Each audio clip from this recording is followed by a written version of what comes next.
Punta tayo sa vegetable section dito sa wet market. At pupunta tayo dito sa may mga wet mga fish, and then mga karne. Titingnan natin kung magkano ang presyo pa rin nila parehas kung hindi pa tumaas. Pasok po tayo dito sa loob. Ay, hello. Pasok po tayo dito sa loob. Ito yung wet market. Medyo kaunti pang tao. Dito na sa loob ng market.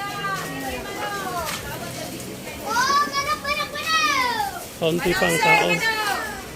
Ito pa masyado.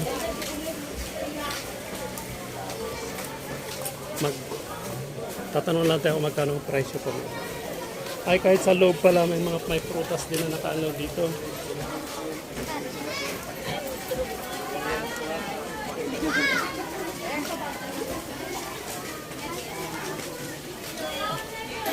Kaunti pang mga nakita ko na mamalingki. Ay, hello, Happy New Year.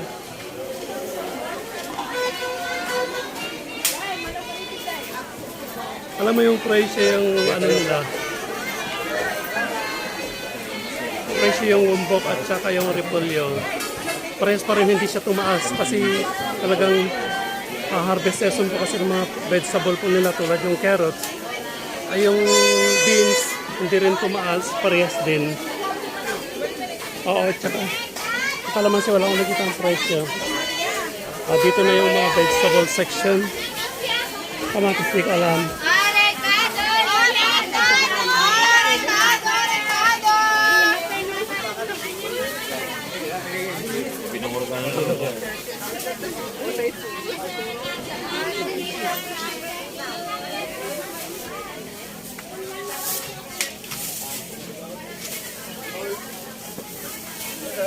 Kaunti pang tao.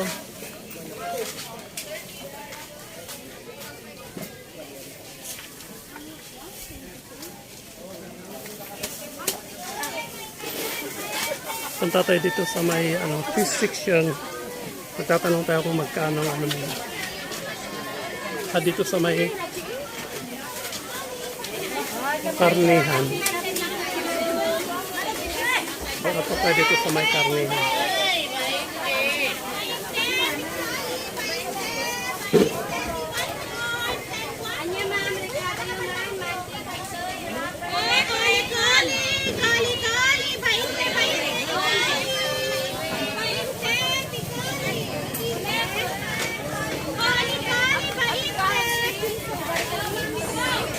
Layami, baby.